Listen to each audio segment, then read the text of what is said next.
In today's video, I'm going to teach you how to set up Todoist notifications. We'll walk through where to find your notification settings, how to open them, and how to turn specific notifications on or off so Todoist works the way you like without overwhelming you. First, make sure you're logged into your Todoist account in your web browser. On the main Todoist screen, look toward the top of the page where your profile information appears. You'll see your profile name, and right beside it there's a small arrow icon. This arrow opens a menu with options related to your account. Click on that arrow next to your profile name to open the drop-down menu. Once the menu is open, you'll see several options that control different parts of your account. Here, you want to look for the option labeled Settings. This is where Todoist keeps all your personal preferences, including notifications.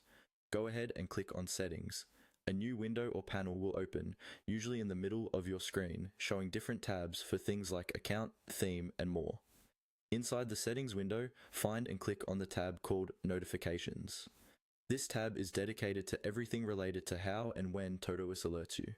Clicking on Notifications will open a list of different types of notifications that Todoist can send, such as reminders, task updates, comments, or changes in shared projects. Now you can customize your notifications. You'll see options with checkboxes beside them.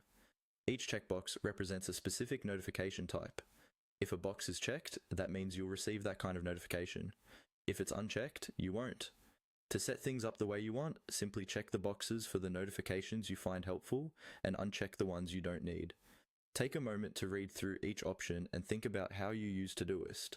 For example, you might want to keep notifications for task reminders and important updates on shared projects, but turn off less urgent alerts if they distract you. You can always come back to this screen and adjust these choices later as your workflow changes. When you're done checking and unchecking the boxes, your changes are usually saved automatically. Just close the settings window and your new notification preferences will be active. That's all there is to it. You've now set up and managed your Todoist notifications